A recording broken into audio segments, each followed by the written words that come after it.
तो दोस्तों अब बात जान लो। पिछले कई सालों में रॉयल सिटी में ऐसा हंगामा नहीं मचा था।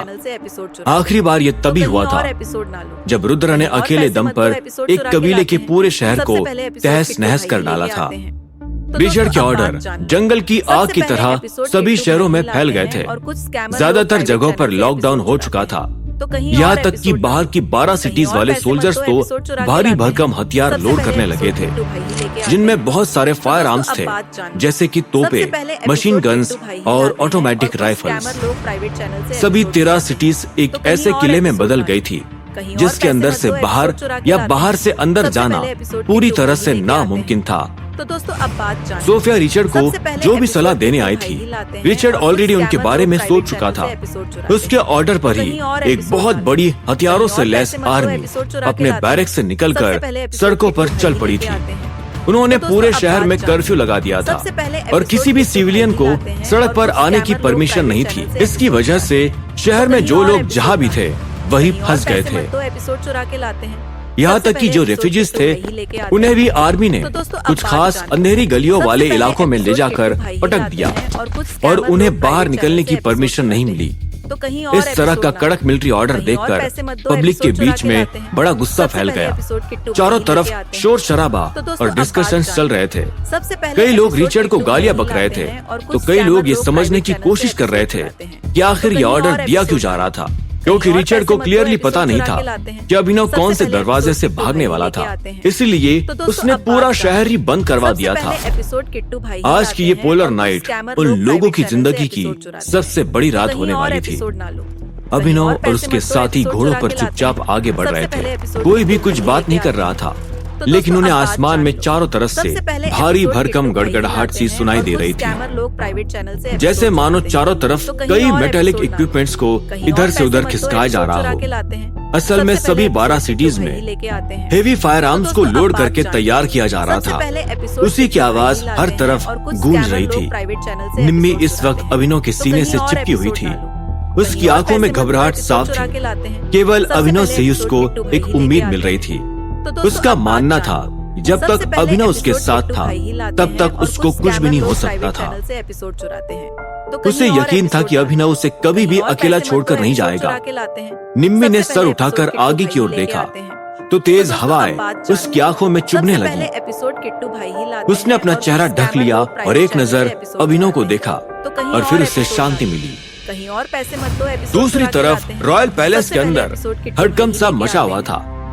कई सारे लोग इधर से उधर भाग रहे थे। सभी मिनिस्टर्स अपने अपने घरों से उठकर वहाँ जमा हो गए थे। सभी मिनिस्टर्स बार बार रिचर्ड से सवाल पूछे जा रहे थे कि आखिर ये फैसला क्यों लिया जा रहा था, लेकिन केवल गिनती के कुछ 2-4 लोगों को छोड़कर बाकी किसी को भी रिचर्ड ने सच्चाई नहीं बताई। लेकिन रिचर्ड राजा था, उसका ऑर्डर मानना सबकी मजबूरी थी। इस वक्त पूरे रॉयल पैलेस के अंदर केवल एक आदमी ही सुकून में था और वो था अख्तर। इनफैक्ट ये भी कहा जा सकता था कि अख्तर इस वक्त खुशी से फूला नहीं समा रहा था।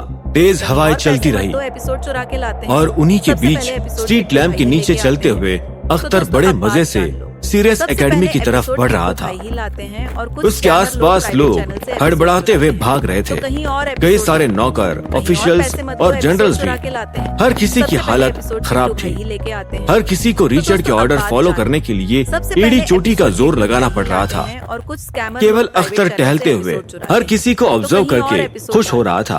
उसके अंदर का भरा हुआ गुस्सा आखिरकार रिलीज हो गया था। अब बस उसे दोबारा से नंबर 1 वॉरियर की कुर्सी हासिल करनी थी। यही सोच सोच कर वो मुस्कुराए जा रहा था। इस पूरी घटना के दौरान उसे महल से बाहर जाने का मौका नहीं मिला था, इसलिए उसे पता नहीं था कि असल में हुआ क्या था। भले ही वो फीमेल गार्ड का पीछा करने के लिए गया जरूर था, लेकिन जब तक वो गेट तक पहुंचा तब तक सारा कांड हो चुका था और हड़कंप मच गया था। डरी हुई फीमेल गार्ड का रिएक्शन देखकर अख्तर ने मान लिया था कि सब कुछ प्लान के अकॉर्डिंग ही हुआ होगा। इसके आगे क्या होने वाला था उसे इस बात से कोई फर्क नहीं पड़ता था। अभिनव चाहे रिचर्ड के हाथों मरे या स्पेशल फोर्सेस के, उसके लिए तो जीत ही जीत थी। वो मुस्कुराते हुए धीमे से बोला, कम ऑन मर्सिनरीज, उस बास्टर्ड को अपने साथ ले जा, और अगर ऐसा ना कर पाओ तो कम से कम उसे मार जरूर डालना, उससे पहले मरने की हिम्मत भी मत करना। वो अचानक से हवा में उछलकर आसमान की तरफ मुक्का मारते हुए बोला, कितना मजा आएगा जब मुझे खबर मिलेगी कि रुद्र कश्यप ने उस हरामखोर आर्थर को अपनी 3 लाख की सेना के आगे सूली पर टांग दिया है। सबसे पहले ये सोचते ही उसके दिल में ऐसा सुकून मिला जो दुनिया के किसी भी प्लेजर से नहीं मिल सकता था। हालांकि अख्तर को पता नहीं था कि हिम्मत असल में अभिनव को बचा रहा था। तो दोस्तों अब बात जान लो। मीनवाइल अभिनव और उसकी टीम आखिरकार रॉयल सिटी के साउथ गेट पर पहुंच ही गए। तो कहीं और एपिसोड, लेकिन गेट से अभी उनकी 200-300 मीटर की दूरी बाकी थी। इतने में वहां चमक रही तेज रोशनी ने उनका ध्यान अपनी ओर खींच लिया। नॉर्मल रातों के मुकाबले इस वक्त इतनी ज्यादा रोशनी चमक रही थी जैसे मानो खुद सूरज निकल आया हो। उन सभी का दिल बैठ गया। वे समझ गए कि दुश्मन को उनके भागने की भनक लग गई थी। जैसे जैसे वे गेट के नजदीक पहुंचे वैसे वैसे सब कुछ साफ साफ दिखने लगा। भारी भरकम सा सिटी गेट बंद कर दिया गया था। उनके लिए ये रास्ता अब डेड एंड था। तो दोस्तों एक पल में उन सभी के दिलों में हताशा छा गई। अभिनव एक मजबूरी और गुस्से में डूबी हुई आवाज में बोला, तो कहीं और क्या यही मेरा अंत है? कहीं और पैसे मत दो। हम लोग बहुत धीरे चल रहे थे। मुझे लग ही रहा था कि हमें और तेज भागना चाहिए था। हिम्मत गहरी गहरी सांसें लेते हुए बोला। उसने बड़े से सिटी गेट की तरफ देखा और अचानक ही अपनी पिस्तौल और तलवार बाहर खींचकर चिल्लाया, अभिनव सर, आई एम सॉरी, मैंने आपके ओरिजिनल प्लान को बिगाड़ दिया, लेकिन अब हमें किसी भी हालत में यहाँ से निकलना ही होगा। सभी टीम मेंबर्स ध्यान से सुनो, यहाँ खड़े रहने से हमारी मौत 100% पक्की है, इसलिए इस मौत से भी टकरा जाओ तो शायद हमारे जीने की एक उम्मीद फिर से जाग उठेगी। अटैक! हिम्मत की जोश भरी आवाज एक एक टीम मेंबर के सीने में आसमानी बिजली की तरह कड़की। अगले ही पल उन सभी ने बिना किसी हिचकिचाहट के अपनी तलवार खींच ली और सीधे बड़े से गेट की तरफ हमला करने के लिए दौड़ गए। उनके घोड़े भी इस वक्त लड़ाई के बारे में सोचकर एक्साइटेड थे और जोर जोर से हिनहिना रहे थे।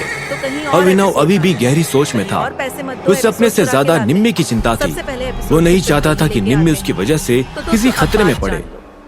लेकिन अब एक ही रास्ता था, किसी भी तरह से उस गेट को तोड़कर आगे बढ़ना ही था। जैसे ही टीम मेंबर्स आगे बढ़े, अभिनव का घोड़ा भी उनके पीछे तेज रफ्तार से दौड़ पड़ा। तभी अभिनव के कानों में हवा को चीरते हुए तेज आवाजें आने लगी। उसने नजर उठाकर देखा तो सैकड़ों तीरों की बारिश उन्हीं की तरफ आ रही थी। हिम्मत की जोरदार चीख उसके कानों में गूंज गई। अभिनव सर, पकड़िए! अभिनव जैसे झटके के साथ होश में आया और उसने सबकॉन्शियसली अपना हाथ ऊपर बढ़ाया। हवा में उछलकर आ रही हिम्मत की फेंकी हुई तलवार उसने पकड़ ली। अपनी तलवार अभिनव की तरफ उछालकर हिम्मत ने तुरंत अपना काले फर का बना हुआ हुड उतार दिया और उसे एक जाल की तरह इस्तेमाल करते हुए अपने सिर के ऊपर ऐसे तेजी से घुमाया कि उसमें सारे तीर फंस गए। बाकी टीम मेंबर्स ने भी अपनी तलवार हवा में घुमाते हुए सामने से आ रहे तीरों को डिफ्लेक्ट कर दिया।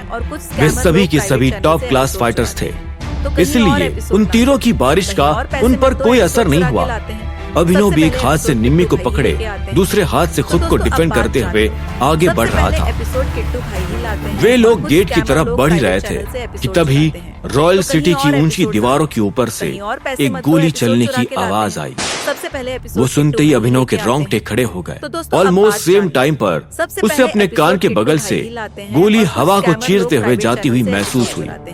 किसी आदमी के मांस को छेदने की आवाज अभिनव को सुनाई दी। उसने झट से पलट कर देखा तो पीछे से आ रहा एक टीम मेंबर जो अपने घोड़े पर बैठा था अचानक से अकड़ सा गया। उसकी आंखों की रोशनी जैसे धुंधली हो रही थी और चेहरा सफेद पड़ रहा था। उसके माथे के बीचों बीच एक अखरोट के साइज जितना गड्ढा साफ साफ दिख रहा था। खून के साथ उसका सफेद और पीले रंग का दिमाग बहते हुए उसके चेहरे और छाती पर बिखरने लगा। ये नजारा देखकर अभिनव के रोम रोम में झंझनाहट फैल गई। वो जानता था कि गोली असल में उसकी तरफ चलाई गई थी। बस फर्क ये था कि वो घोड़े पर बड़ी तेजी से दौड़ रहा था, इसलिए गोली उसके बजाय पीछे वाले आदमी को लग गई। वो कुछ रिएक्ट करता उससे पहले ही गोलियों की ताबड़तोड़ आवाजें ऊंची दीवारों से लगातार चलने लगी। एक बड़ी सी मशीन गन दीवार के ऊपर लगी हुई थी जो गोलियों की बौछार कर रही थी। आगे बढ़ो, एक बार हम सिटी गेट के नीचे पहुंच गए तभी इन गोलियों से बच पाएंगे। कम ऑन गाइस, हिम्मत चिल्लाया। कोई भी आम आदमी जिसका दिमाग ठिकाने पर हो वो अपनी मौत की तरफ नहीं भागेगा, लेकिन यही तो फर्क था स्पेशल सिक्योरिटी टीम के लोगों में और आम आदमी में। तेज गोलियों की बौछार के बीच में भी अभिनव के साथ साथ सभी लोग आगे बढ़ रहे थे। उन्होंने अपने शरीरों को घोड़े की पीठ पर पूरी तरह झुका रखा था ताकि कम से कम गोली उन्हें छू सके। वे लोग तीरों को तो तलवार से डिफ्लेक्ट कर सकते थे, लेकिन गोलियों को नहीं। किसी में भी न इतनी ताकत थी न स्किल, इसीलिए तीर तलवारों के आगे फायर आर्म्स पूरी बाजी पलट सकते थे। केवल एक रुद्र कश्यप और उसकी 3 लाख की सेना थी जो इसके उलट चल रही थी और जीत भी रही थी। केवल अभिनव था जो घोड़े के ऊपर बैठा आसानी से गोलियों की ट्रेजेक्टरी देख पा रहा था और उसी हिसाब से अपने आप को एडजस्ट करते हुए उनसे बच रहा था। उसके बावजूद भी एक आध गोली उसकी चमड़ी को छूकर निकल गई। अभिनव खुद से बोला, इन कमीनों ने पहले तीर जानबूझकर चलाए ताकि उनको डिफेंड करने के चक्कर में हम बिल्कुल वल्नरेबल हो जाए और फिर वो गोलियों से हमें तुरंत खत्म कर दे। इस तरह की टैक्टिक उन्हें खत्म करने के लिए वाकई में बहुत कारगर थी। दर्द भरी चीखें और घोड़ों से नीचे गिरते हुए टीम मेंबर्स की आवाज अभिनव के कानों में लगातार पड़ रही थी। कई गोलियां घोड़ों से भी टकरा रही थी और वे हिनहिनाते हुए जमीन पर गिर रहे थे। एक तरफा मैसेकर सड़क के बीचों बीच चल रहा था। बाकी के बचे हुए लोग अपने घोड़ों को ताबड़तोड़ चाबुक से मारते हुए दौड़ाने की कोशिश कर रहे थे। जैसे जैसे वे गेट के नजदीक पहुंच रहे थे वैसे वैसे मशीन गन की गोलियां अब और तेज हो गई थी। तेज तेज तेज और तेज। हिम्मत सुर्ख लाल आंखों से पीछे की ओर देखते हुए चिल्लाया। जिस चीज का उससे सबसे ज्यादा डर था वही हो गया था। उनके पास केवल एक एडवांटेज था, वो था समय का, लेकिन वो एडवांटेज अब पूरी तरह जीरो हो गया था। दुश्मन को खबर मिल गई थी और उसने ऑलरेडी उनको रोकने का पूरा इंतजाम भी कर लिया था और अभी तो ये सिर्फ रॉयल सिटी थी। इसके बाद भी उन्हें दुश्मनों का सामना करना था। अपने साथियों को ऑर्डर देकर जैसे ही हिम्मत आगे की तरफ मुड़ा, अचानक से उसे एक सीटी बजने जैसी आवाज अपनी तरफ आते हुए सुनाई दी। हिम्मत एकदम से अकड़ गया, उसके चेहरे का रंग एकदम से उड़ गया। वो 1 मिलीसेकंड में भाग गया था कि गोली सीधे उसके चेहरे की तरफ आ रही थी। इट्स ओवर उसके मुंह से निकला, लेकिन तभी क्रिटिकल मोमेंट पर उसके बाई तरफ से कोई चीज तेजी से उसके चेहरे की तरफ बढ़ी। हिम्मत ने देखा कि एक तलवार उसके चेहरे के आगे आई जिससे वो गोली टकरा गई। चिंगारी हवा में उठी, लेकिन तलवार गोली के इम्पैक्ट के बावजूद भी अपनी जगह टिकी रही और उसने गोली को डिफ्लेक्ट कर दिया। हिम्मत की आंखें फटी की फटी रह गई। वो तलवार के चपटे सरफेस पर देख सकता था कि एक गड्ढा सा हो गया था और धुआं उठ रहा था। हिम्मत ने धीरे धीरे किसी रोबोट की तरह गर्दन घुमाकर अपने बाई तरफ देखा तो अभिनव तलवार लिए उसकी बराबरी में घोड़े की सवारी कर रहा था। अभिनव सर, हिम्मत कांपती हुई आवाज में बोला। अभिनव ने तुरंत तलवार पीछे खींच ली। हिम्मत के शॉक रिएक्शन के बावजूद भी अभिनव बिल्कुल शांत रहा और कड़क आवाज में बोला, तुम मुझे घर ले जाने आए हो तो मैं भी अब तुम्हें घर ले जाकर रहूंगा। आगे बढ़ो। कहीं और पैसे मत दो, एपिसोड चुरा के लाते अब आगे क्या होगा? क्या अभिनव और उसके साथी ऐसी होपलेस सिचुएशन में सरवाइव कर पाएंगे? मशीन गन्स और तोपों के सामने वो तलवारों से कैसे मुकाबला कर पाएंगे? क्या भागने का फैसला लेकर अभिनव ने बहुत बड़ी गलती कर दी है? जानने के लिए सुनते रहिए आगे। तो दोस्तों अब बात जान लो। सबसे पहले एपिसोड किट्टू भाई ही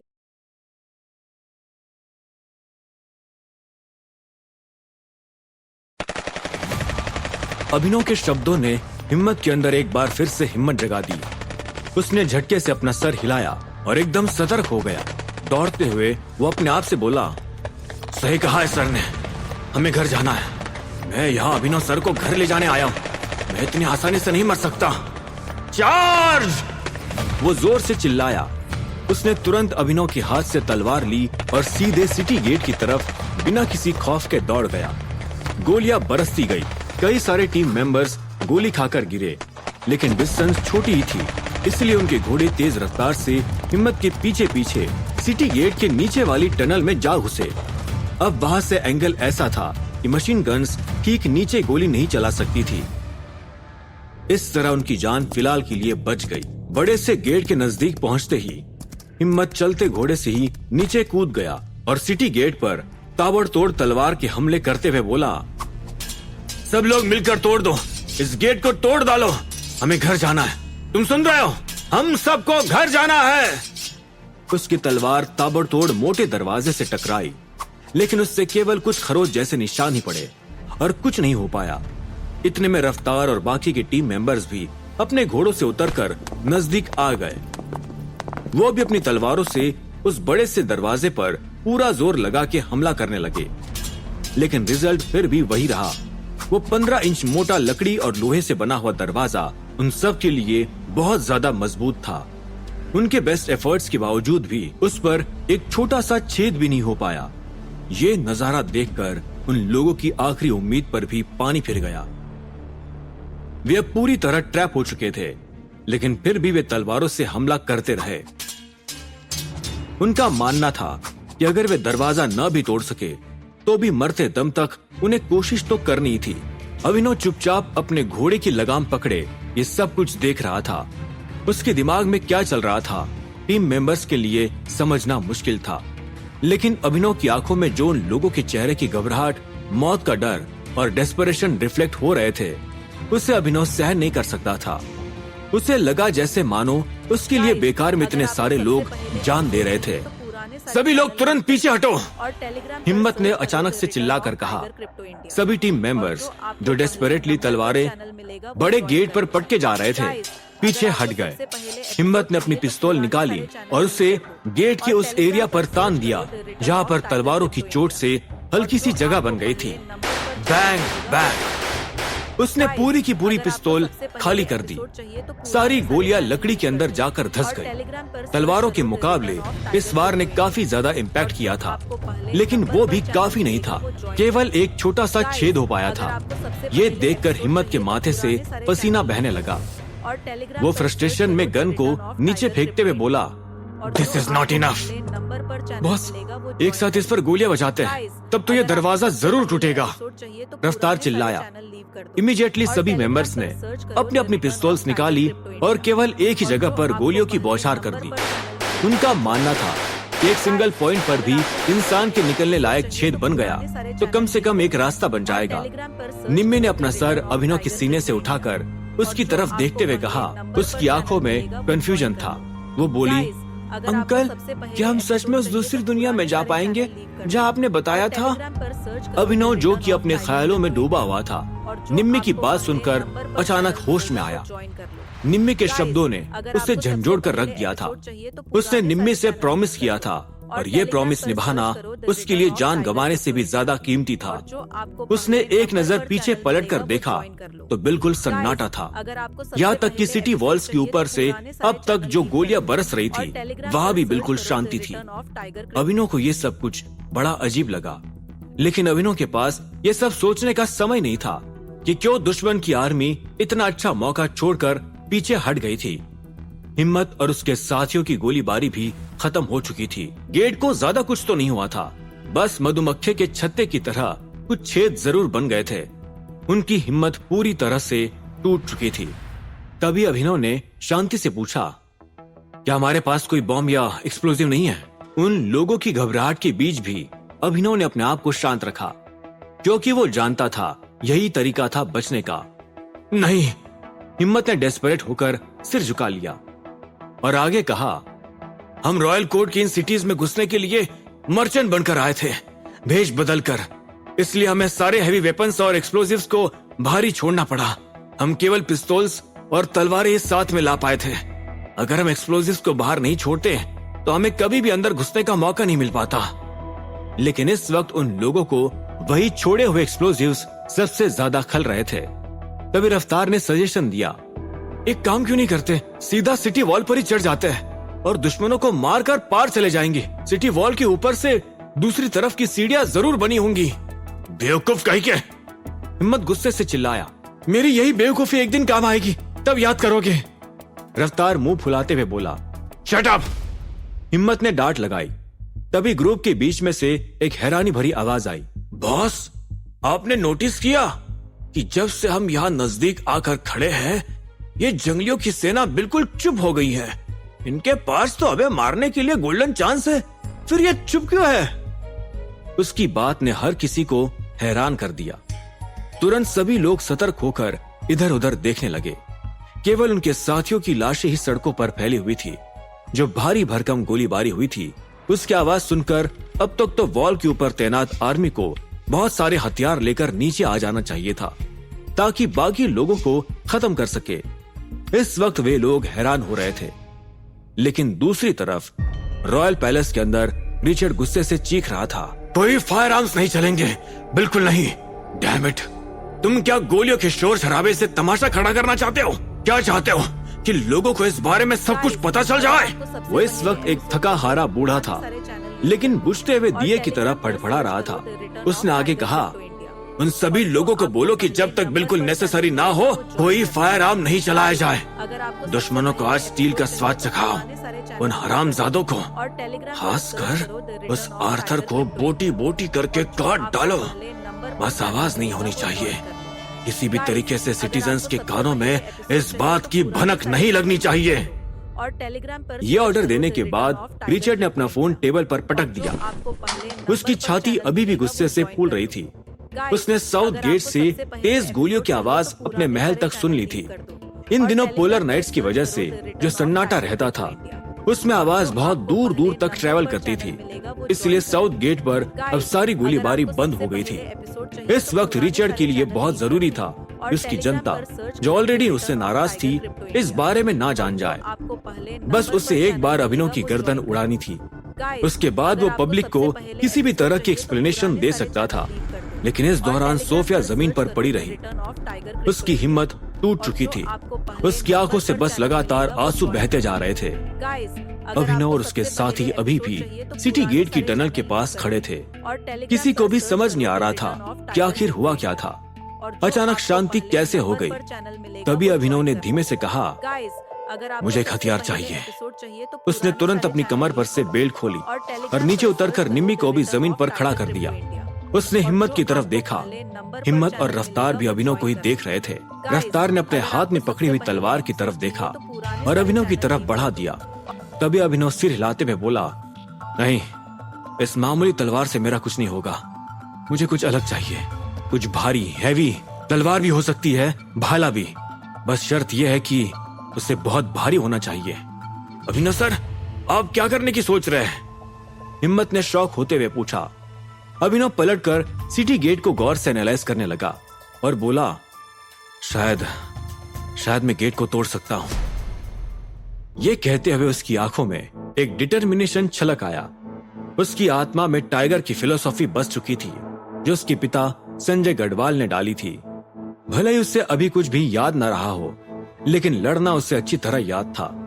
चुपचाप बैठकर मौत का इंतजार करना, ये उसकी फितरत नहीं थी। बिना एक्सप्लोजिव्स अभिनव की बस यही एक उम्मीद थी कि वो किसी भारी हथियार से गेट को तोड़ डाले। लेकिन उसकी बातों ने हिम्मत और बाकी मेंबर्स को शॉक में डाल दिया। रफ्तार खिसियाकर हिम्मत के कान में बोला, बॉस, ये अभिनव सर क्या बोल रहे हैं? लगता है शॉक की वजह से थोड़ा खिसक गए हैं। इतने भारी भरकम गेट को तोड़ पाएंगे, और वो भी केवल एक हथियार से? बस भारी होना चाहिए। What a joke. हिम्मत ने रफ्तार के पेट में अपनी कोहनी दे मारी और उसे चुप रहने का इशारा किया। रफ्तार अपना पेट पकड़कर कराहते हुए कसमसाने लगा। लेकिन बाकी के मेंबर्स के दिल में भी वही सवाल थे जो रफ्तार के मन में थे। उन सभी की मिली जुली ताकत भी उस भारी भरकम गेट पर बस कुछ छेद ही बना पाई थी। फिर अभिनव अकेला ये गेट कैसे तोड़ सकता था? तभी निम्मी अभिनव को अनसर्टेनिटी के साथ देखते हुए बोली, अंकल, क्या आप सच में गेट को तोड़ पाओगे? उसने भी थोड़ी देर पहले सभी लोगों को कोशिश करते हुए देख लिया था। अभिनव बोला, मुझे पूरा यकीन तो नहीं है, लेकिन एक बात मैं जानता हूं, ये मेरा नसीब ऊपर वाला नहीं लिखेगा, मैं खुद लिखूंगा। आखिरी लाइन कहते हुए अभिनव की आंखों में डिटर्मिनेशन चमक रहा था। उसके शब्द सभी टीम मेंबर्स के सीने में एक जोश भर गए। उन्हें अपने आप पर हार मानने के लिए शर्मिंदगी महसूस होने लगी। देखते ही देखते उनका खून खौल उठा। वाकई में वे सभी लोग कई बार जिंदगी मौत से जूझकर आज इस मुकाम पर खड़े थे, फिर वे इतनी आसानी से कैसे हार मान सकते थे? ग्रेट, हिम्मत बोला और फिर उसने आगे कहा, आप चिंता मत कीजिए अभिनव सर, आपके लिए ये भारी वेपन मैं खुद अपने हाथों से लेकर आऊंगा। भले ही उन लोगों के पास ऐसा कोई वेपन नहीं था, लेकिन हाउस ऑफ आर्थर की आर्मी के पास जरूर था। जब रिचर्ड ने गोलियां ना चलाने का ऑर्डर दे दिया तो इसका मतलब ये नहीं था कि वे हार गए थे, बल्कि वे अपना दूसरा ऑप्शन तैयार करने में जुटे हुए थे। और वही हुआ। जो सड़क अब तक खाली थी उसमें से दूर कहीं से गड़गड़ाहट की आवाज सुनाई देने लगी। अभिनव और उसके साथियों ने सामने की ओर देखा। अब हिम्मत की टीम की घबराहट खत्म हो चुकी थी, बल्कि वे डिटरमाइंड थे कि जो भी खतरा सामने से आ रहा था उन्हें उसका सामना डट कर करना ही था। हिम्मत ने अपनी तलवार को बाहर खींच निकाला और बोला, अभिनव सर, आपके वेपन की डिलीवरी आ गई है। गुड, अभिनव शांति से बोला। गड़गड़ाहट की आवाजें तेज होने लगी। धीरे धीरे दूर रोशनी में हाउस ऑफ आर्थर की बड़ी सी सेना तेज रफ्तार से चलती हुई नजर आने लगी थी। लेकिन हिम्मत और उसकी टीम के लिए हैरानी की बात यह थी कि उनके हाथों में एक भी फायर आर्म नहीं था, ना कोई टैंक, ना कोई आर्मर व्हीकल, और तो और कोई पिस्तौल तक नहीं थी। हजारों की संख्या में सिपाही अपने घोड़ों पर आगे बढ़ रहे थे। तेज रोशनी में वो नजारा किसी की भी रूह कपाने के लिए काफी था। रफ्तार बेयकीनी से बोला, बड़ी अजीब बात है, क्या ये जंगली लोग दिमाग से पैदल हैं? इतना अच्छा मौका छोड़कर ये लोग हमसे हैंड टू हैंड कॉम्बैट में लड़ना चाहते हैं। सब लोगों के दिल की बात रफ्तार ने एक ही सेंटेंस में बयां कर दी थी। केवल एक टैंक के गोले से या फिर एक सही जगह पर लगाए गए एक्सप्लोजिव से दामोदर की पूरी टीम का सफाया हो सकता था। उसके बावजूद भी दुश्मन की सेना ने एकदम प्राचीन काल का इनएफिशिएंट मेथड चुना था। वो लोग हमें चांस दे रहे हैं, तो इसमें भी तुम्हें कोई शिकायत है रफ्तार? हिम्मत ने ठंडे लहजे में कहा। अगले पल उसने अपनी तलवार कसकर पकड़ ली और ग्रुप को पीछे छोड़कर तेजी से अपने घोड़े पर दुश्मन की तरफ भाग निकला। दौड़ते दौड़ते वो बोला, आप यही इंतजार करिए अभिनव सर, मैं आपका वेपन लेकर आता हूँ। हिम्मत को आगे बढ़ता देख उसकी पूरी टीम भी तुरंत अपनी तलवारें लिए भूखे जानवरों की तरह दुश्मनों की तरफ दौड़ गए। अगर गोलियों का सामना करना होता तो शायद वे इतनी हिम्मत नहीं दिखा पाते, लेकिन क्लोज कॉम्बैट उन सभी की स्ट्रेंथ थी। किस्मत से उन्हें अपनी स्ट्रेंथ पर खेलने का मौका मिल रहा था, इसीलिए वे सब अभी जोश में थे। दूसरी तरफ अभिनव पंजों के बल बैठा और निम्मी से बोला, तुम थोड़ी देर के लिए यहीं पर चुपचाप छुपकर बैठे रहो, ओके? मुझे बाकी के अंकल्स की हेल्प करने के लिए वहाँ जाना होगा। नहीं, मैं भी आपके साथ चलूंगी, निम्मी ने जिद करते हुए कहा। अब आगे क्या होगा? क्या अभिनव निम्मी और अपने साथियों को बचाने के लिए फिर से बीस्ट मोड में चला जाएगा? क्या वो 72 सीरियस मार्शल आर्ट्स का इस्तेमाल करते हुए दुश्मनों को मार गिराएगा? क्या अभिनव भारी भरकम गेट को तोड़ पाएगा? या रिचर्ड और सोफिया खुद आकर इस बैटल में शामिल हो जाएंगे? जानने के लिए सुनते रहिए आगे। और जो आप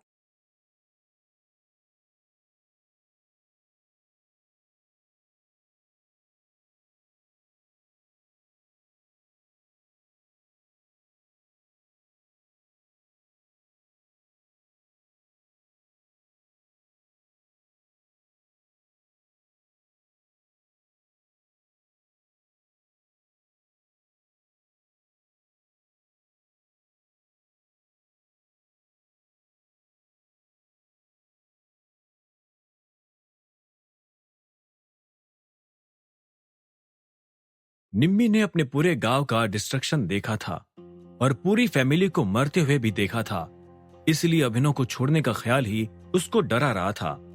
मेरी बात सुनो निम्मी, अभिनव थोड़ा सख्त होते हुए बोला। इस बात को गौर से सुनना और अच्छे से याद रखना, ठीक है? अगर मैं और बाकी के सभी अंकल्स यहाँ लड़ते हुए मर गए तो जब बाद में सोफिया आंटी आएगी तो तुम उनसे कहना कि मैंने ही तुम्हें जबरदस्ती उठा लिया था और यहाँ ले आया था। कह देना कि तुम यहाँ से नहीं जाना चाहती थी, ओके? इस वक्त सिचुएशन इतनी ज्यादा होपलेस थी कि अभिनव ये बात भी कुछ हद तक एक्सेप्ट कर चुका था कि शायद वो जिंदा नहीं बच पाएगा। ऐसे में वो नहीं चाहता था कि निम्मी का हाल भी उसकी तरह हो जाए। निम्मी की आंखों से आंसू छलक आए। उसने अभिनव को देखा लेकिन कुछ कहा नहीं। ठीक उसी वक्त पीछे से हिम्मत की चीखने की आवाज आई। वो अपनी पूरी टीम के साथ बड़ी सी आर्मी के साथ जाकर भिड़ गया था। सड़क पर जो सन्नाटा छाया हुआ था वो एक बार फिर से टूट गया और लड़ाई की आवाज चारों तरफ गूंजने लगी। हिम्मत दहाड़ रहा था, तुम सब लोग दामोदर गढ़वाल के पर्सनल सिक्योरिटी मेंबर्स हो, उस महान आदमी के सिक्योरिटी गार्ड्स जो पूरी दुनिया पर राज करता है। हमारा एक एक सिपाही इन मामूली गवार जंगलियों के 100 सिपाहियों के बराबर है। किल दीज सैवेजेस। हिम्मत की बातों से जोश में आकर उसके साथियों ने भी दुश्मनों को भूखे भेड़ियों की तरह मारना काटना शुरू कर दिया। भले ही हजारों की सेना के आगे वे मुट्ठी भर सिपाही बचे हुए थे, फिर भी उनके दिल में जरा भी घबराहट नहीं थी। हिम्मत हो, रफ्तार या बाकी कोई मेंबर, वे अपनी तलवारों को बिजली की तेजी से घुमाते हुए दुश्मनों के गले काट रहे थे। चारों तरफ खून ही खून बह रहा था। सिटी गेट के टनल के नीचे खड़ा अभिनव ये नजारा देख रहा था। निम्मी अभिनव की बात सुनकर बुरी तरह कांप उठी थी। उसने अभिनव का पैर पकड़ लिया। उसकी हिम्मत नहीं थी कि वो सामने चल रहा खून खराबा देख पाए, लेकिन अभिनव एक एक मोमेंट पर नजर रखे हुए था। उसने नोटिस किया कि नंबर्स के डिसएडवांटेज के बावजूद भी वे सभी सिक्योरिटी मेंबर्स बहुत ज्यादा कॉम्पिटेंट और स्किल्ड थे। उन्होंने एक घेरा सा बना लिया था और एक दूसरे को सपोर्ट करते हुए दुश्मन की सेना के बीच में तबाही मचा रहे थे। अभिनव भी काफी इम्प्रेस था। उसने देखा कि हिम्मत की टीम कुछ कुछ दुश्मनों के सिपाहियों को अपने घेरे के अंदर खींच लेती थी और फिर उन्हें वही काट डालती थी। अभिनव खुद से बोला, इस तरह की टैक्टिक इस्तेमाल करते हुए ये तो बहुत लंबे समय तक लड़ सकते हैं। अभिनव ने देखा कि धीरे धीरे उसकी टीम मेंबर्स को भी पीठ पर तलवारें पड़ने लगी थी, पर फिर भी गहरे घावों के बावजूद वे लड़े जा रहे थे। ऐसे नजारे उसके दिल को भी झकझोर कर रखने को काफी थे। वो अपने आप से बोला, 3 दिन पहले मैंने हिम्मत की बात को ठुकरा कर बहुत बड़ी गलती तो नहीं कर दी। लेकिन फिर उसने अपने पैरों के पास खड़ी निम्मी को देखा और आगे कहा, नहीं, मैंने सही फैसला लिया। चाहे कुछ भी हो जाए, मैं निम्मी को छोड़कर नहीं जा सकता था। इस वक्त सामने तीर, तलवार, भाले, हर तरह के वेपन्स चल रहे थे। अभिनव जानता था कि जल्द से जल्द अगर इस बड़े से गेट को नहीं तोड़ा गया, उनके बचने के चांसेस वक्त गुजरने के साथ घटते ही जाएंगे। तभी अभिनव की नजर हिम्मत पर पड़ी। वो उन लोगों का लीडर होने के नाते सिर्फ प्लानिंग नहीं करता था, बल्कि उनका सबसे ताकतवर फाइटर भी था। अभिनव ने देखा कि हिम्मत अकेला ही दुश्मनों की भीड़ को मारते काटते हुए बहुत आगे घुस चुका था। अपने घोड़े पर सवार होकर वो खुद को डिफेंड करते हुए दुश्मनों की गर्दनें उड़ा रहा था। अभिनव धीमे से बुदबुदाया, मैं जानता हूँ कि तुम मेरा वेपन लेने के लिए अकेले दुश्मनों की भीड़ के बीच में घुस गए हो, लेकिन वो वेपन है क्या? तुम क्या लेकर आने वाले हो? ये कहते हुए अभिनव ने अपनी नजरें हिम्मत के बढ़ने की डायरेक्शन में टिका दी। दुश्मनों ने हिम्मत को इतना ज्यादा घेर लिया था कि वो आगे नहीं बढ़ पा रहा था। लेकिन उसी डायरेक्शन में आगे अभिनव को अचानक से सबसे पीछे की ओर एक भारी भरकम बैलिस्ता दिखाई दिया। बैलिस्ता एक तरह का धनुष बाण का एडवांस वर्जन था। यह एक बड़ा सा लकड़ी और मेटल का बना हुआ रथ जैसा था, जिसमें नीचे गोल पहिए थे ताकि उसे किसी टैंक की तरह आगे पीछे ले जाया जा सके। लेकिन फर्क इतना था कि टैंक से तोप के गोले दागे जाते हैं और बैलिस्ता से मोटे मोटे भारी भरकम लोहे के तीर। अभिनव ने देखा कि वो बैलिस्ता इतना बड़ा और भारी था कि उस पर लगा हुआ एक एक तीर कम से कम 20 किलो का होगा। इस वक्त जब कोल्ड वेपन्स की लड़ाई चल रही थी तो बैलिस्ता इस बैटलफील्ड का अनडिस्प्यूटेड किंग था। एक एक तीर से वो कई लोगों को मौत के घाट उतार सकता था। अभिनव की नजर भी बैलिस्ता पर लोड किए जा रहे एक हाथ जितने मोटे तीर पर पड़ी। अभिनव उस तीर को भाले की तरह इस्तेमाल कर सकता था। अभिनव अपने आप से बोला, अगर मैं वहां पहुंच गया तो हमारे यहाँ से निकलने का चांस बन सकता है और मुझे खुद फिजिकली दरवाजे को तोड़ने की जरूरत भी नहीं पड़ेगी। बैलिस्ता को अगर मैं सिटी गेट पर दूर से भी चलाऊंगा तो डेफिनेटली वो दरवाजा टूट जाएगा। ये ख्याल आते ही अभिनव ने तुरंत फैसला लिया और निम्मी को तेजी से खींचकर एक कोने में ले जाकर बोला, निम्मी तुम यही रहो और मेरे वापस आने का इंतजार करना। ये कहते हुए अभिनव उठा और अपने घोड़े पर सवार हो गया। निम्मी आंसू भरी आंखों से अभिनव को जाते हुए देखने लगी। अभिनव ने प्यार से मुस्कुराकर कहा, टेंशन मत लो, मैं वादा करता हूँ कि वापस जरूर आऊंगा। ये कहते ही अभिनव सामने चल रही लड़ाई की ओर मुड़ा और उसके चेहरे पर एक मजबूत डिटर्मिनेशन छा गया। उसने घोड़े की कमर पर अपने पैर से धीरे से मारा। अगले पल हिनहिनाते हुए घोड़ा तेजी से बैटलफील्ड की तरफ दौड़ गया। तभी उस आर्मी के सबसे पीछे खड़ा एक जनरल एक्साइटमेंट में चिल्लाया, वो बाहर निकल आया, वो बाहर निकल आया है, मारो उसे। अभिनव सर, दामोदर की सिक्योरिटी टीम के सारे मेंबर्स एक साथ हैरान होकर बोले। उन्होंने पलटकर देखा कि अभिनव सीधे उसी लड़ाई के बीच में घुस रहा था। दौड़ते दौड़ते उसने अपनी कमर झुकाई और जमीन पर पड़ी एक लाश के सीने में घुसी हुई तलवार को खींच लिया और फिर किसी मौत के सौदागर की तरह तलवार के तोहफे के बदले में दुश्मनों की जान लेने लगा। एक के बाद एक कई सारे दुश्मन सिपाहियों के सर कटकर हवा में उछलने लगे और चारों तरफ खून ही खून बहने लगा। लेकिन अभिनव एक सेकंड के लिए भी नहीं रुका। वो तेज रफ्तार से दुश्मनों को मारते हुए आगे बढ़ता गया। इस वक्त वो अपने घोड़े की तरह ही एकदम सामने की तरफ फोकस था, ना लेफ्ट ना राइट। उसे किसी से कोई मतलब नहीं था। वो बिजली की तेजी से कुछ ही सेकंड्स में लगभग 20-30 मीटर आगे घुस चुका था। तब जाकर दुश्मन होश में आकर चिल्लाया, घेरो उसे, सब लोग चारों तरफ से घेरो उसे। एक सिपाही चिल्लाया, दूसरा बोला, हे ग्रेट सीरियस, ये किस जानवर को तुमने इस धरती पर भेज दिया है? He is a complete madman. Damn it, इतना पावरफुल आदमी मैंने जिंदगी में नहीं देखा। किंग रिचर्ड ने उसे वो 3 बड़े सम्मान देकर कोई गलती नहीं की थी, मान गए हरामी को। एक दुश्मन का सिपाही अभिनव की पावर देखकर उसका मुरीद बनते हुए बोला।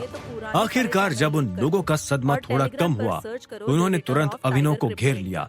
इसकी वजह से अभिनव की स्पीड काफी हद तक कम हो गई। मीनवाइल रॉयल पैलेस के अंदर अख्तर के चेहरे पर भयानक गुस्सा छाया हुआ था। कुछ देर पहले तक जो उसके दिल की खुशी थी वो छूमंतर हो गई थी। अपने कनेक्शंस की बदौलत उसके लिए साउथ गेट पर चल रही सिचुएशन की जानकारी निकालना ज्यादा मुश्किल नहीं था और वहाँ जो कुछ चल रहा था वो बिल्कुल भी उसके फेवर में नहीं था। वो मनी मन गालियां बकते हुए बोला, डैम इट, साले कायर, निकम्मे, निखट्टू, तेज नहीं भाग सकते थे। और वो हरामी आर्थर वैसे तो बहुत तीस मार खा बनता है, थोड़ा जल्दी भाग जाता तो क्या नानी मर जाती। वहाँ गेट पर खड़े होकर मरने का इंतजार किस खुशी में कर रहे थे, ब्लडी बास्टर्ड्स। ये कहते हुए उसने पैर जमीन पर पटका और तुरंत खूनी पिंजरे की तरफ मुड़ गया। इस वक्त महल के अंदर बड़ा हड़कंप मचा हुआ था, इसलिए ज्यादातर लोग मेन रॉयल कोर्ट के इर्द गिर्द ही भटक रहे थे। इसकी वजह से खूनी पिंजरे के आसपास काफी सन्नाटा था। अख्तर को वहां जाते हुए रास्ते में बहुत कम लोग दिखे, लेकिन उसके बावजूद भी अख्तर सतर्क होते हुए अंधेरे के बीच में ही बड़े एहतियात से बचते बचाते आगे बढ़ा। उसको किसी भी हालत में खूनी पिंजरे के अंदर घुसना ही था, क्योंकि इस वक्त वो दिलो जान से चाहता था कि अभिनव यहाँ से भाग जाए। अभिनव के जाने के बाद ही उसका अल्टीमेट गोल हासिल हो सकता था। इसलिए जब से उसे पता चला था कि अभिनव और उसके साथी साउथ गेट पर हजारों की आर्मी के बीच फंस गए थे, तब से उसका दिमाग काम करना बंद कर चुका था। इस वक्त वो अभिनव को भगाने के लिए किसी भी हद तक जा सकता था, जैसे कि खूनी पिंजरा। उसने सोचा कि अगर वो स्नो टाइगर को खूनी पिंजरे से छुड़ा दे, जो कि अभिनव को लेकर बहुत ही ज्यादा लॉयल था, तो शायद अभिनव के भागने के चांसेस बढ़ जाएंगे, क्योंकि अख्तर डायरेक्टली इस फाइट में इन्वॉल्व नहीं हो सकता था। इसलिए वो अपने आप से बोला, स्पेशल फोर्स के भगोड़े, बॉर्डर पार के कुत्ते, देख तेरे लिए मैं क्या क्या कर रहा हूँ। बस एक बार तू शहर से बाहर निकल जा, उसके बाद फिर चाहे तू बर्फीले रेगिस्तान में उन सभी मर्सनरीज को मार भी डालेगा तो भी जिंदा नहीं बचेगा। वहां की बर्फ और ठंड किसी भी इंसान को खत्म करने के लिए काफी है। आखिरकार सारे सर्वेलेंस और सिक्योरिटी गार्ड से बचते बचाते अख्तर वहां पहुंच गया। वहां बिल्कुल सन्नाटा छाया हुआ था, क्योंकि खूने पिंजरे को केवल खास मौकों के लिए ही खोला जाता था।